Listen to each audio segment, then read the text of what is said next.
여러분 안녕하십니까, 진성호입니다.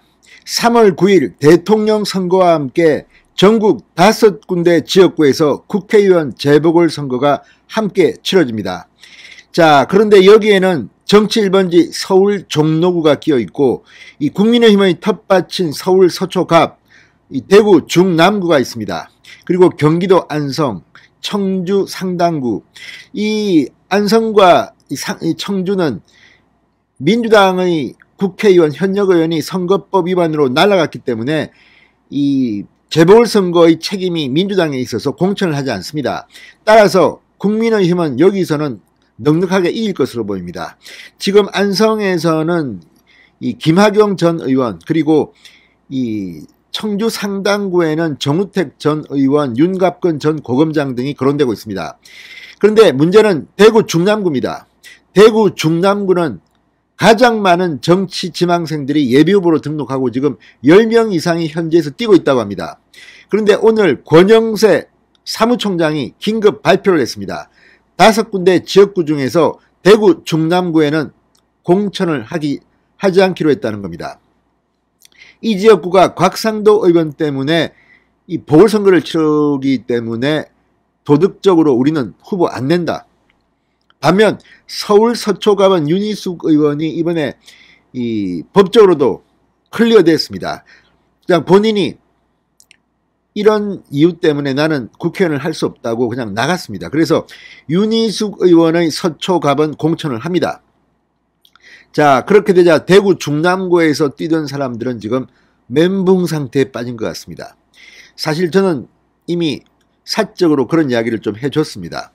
대구 중남구는 공천하지 않는 게 맞다. 왜냐하면 다른 건 모르지만 다 떠나서 여기는 곽상도 의원이 이 이재명 후보의 가장 최대의 아킬레스건인 대장동 의혹과 관련해서 50억 클럽, 그러니까 아들이 화천대유에서 근무하고 50억 원을 퇴직금으로 받았다. 그리고 그 외에도 지금 수사를 받고 있습니다. 이런 과정이기 때문에 대구 중남구에 후보를 내는 것은 더 이상 맞지 않습니다. 그렇지만 서초갑은 조금 다릅니다. 윤희숙 의원은 법적으로 무슨 부패 이런 혐의자라고 보기는 힘듭니다. 자, 그리고 민주당이 서울 종로에 후보를 내지 않은 것은 아마도 경쟁에 자신이 없어서가 아닐까 싶습니다. 이낙연 전 대표가 종로구 지역구를 사퇴한 것은 대통령 선거에 이기기 위해서였습니다. 경선에서 이기기 위해서 최후의 카드를 던져버린 겁니다.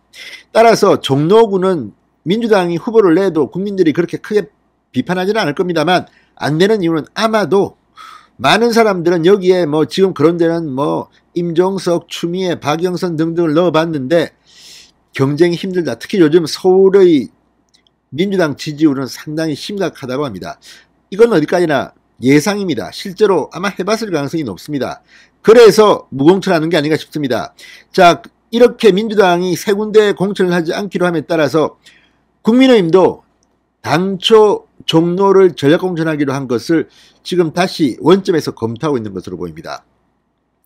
권영세 사무총장이 지금 이번 재보궐선거 공천관리위원장으로 들어갔습니다. 그리고 공관위가 구성돼서 지금 한창 논의를 하고 있습니다. 설 연휴가 지나면 좀 더 구체적인 카드가 나오겠지만, 권영세 의원이 오늘 공천심사위원회, 공천관리위원회 심사 결과 브리핑에서 대구 중남구는 공천하지 않기로 했다. 자, 대구 중남구 선거는 대장동 게이트 관련 범죄 혐의 수사로 발생했다. 공당으로 책임정치 실현 차원에서 무공천 결정을 내렸다고 설명했습니다. 자, 따라서 지금 여기에 예비후보로 활동하던 국민의힘의 후보들은 멘붕 상태에 빠졌습니다. 당장 김재원 최고위원이 입장을 밝혔습니다.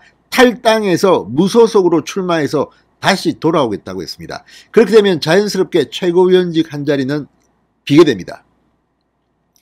만약 김재원 최고위원이 당선된다면 돌아오면 되겠지만, 과연 당선될지는 좀 더 두고 봐야 합니다. 아마 가장 유리한 고지에 있는 사람 중 한 명이기도 하지만, 그렇지만 현지 민심이 어떻게 될지는 모릅니다. 제가 오늘 오전에 이 TBC 대구 경북 지역을 대상으로 하는 민방 TBC의 여론조사를 알려드렸지만 1위는 임병헌, 전 남구청장이었습니다. 대구 남구청장을 3선을 한 지역에서는 상당히 기반이 탄탄한 그런 후보가 있습니다. 1위를 했습니다. 자, 이걸 보면 상당히 놀랍습니다. 그러니까 1위는 임병헌 전 남구청장입니다. 남구에서 이 평이 좋아서 3선 구청장으로서 인지도가 높습니다. 그 다음이 김재원. 차이는 별로 나지 않습니다. 임병헌은 19.1, 김재원은 18.2, 중앙에서는 아주 활력이 두드러진 김재원 최고위원.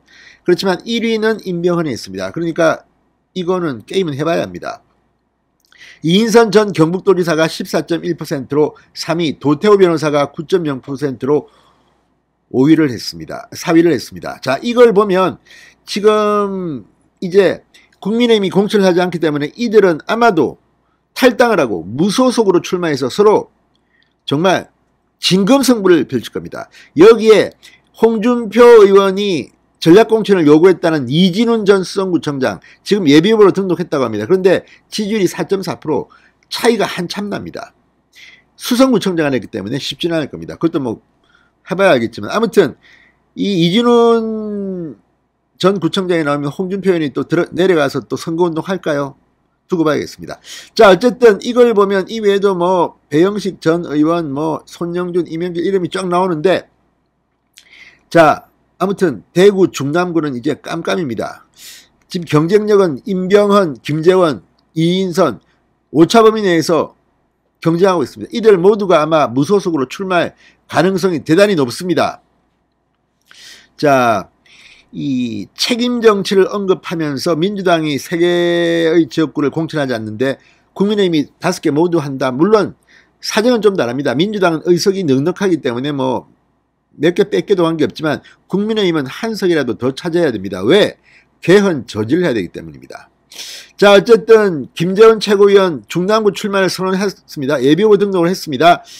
자, 이렇게 말했습니다. 무소속으로 출마해 당선돼 돌아오라는 것이 당의 명령이고 그에 따르겠다. 탈당의 선거를 치르겠다는 의사를 밝혔습니다. 권영세 본부장은 이런 지적에 대해 현실적으로 막을 방법은 없다. 그러나 지금 우리 당원인분들은 이 취지를 받아들여 주시고 대선 선거운동에 매진해 주시기를 바란다. 자, 어쨌든 이제 대구 중남구가 후권 달아오르고 있습니다. 김재원 최고위원이 당선될 가능성도 높습니다만 임병헌 전 구청장이 될 가능성도 높습니다. 아무튼 무소속으로 치러지는 이번 대구 선거는 아주 흥미로울 것 같습니다. 진성호의 직설이었습니다. 여러분 감사합니다.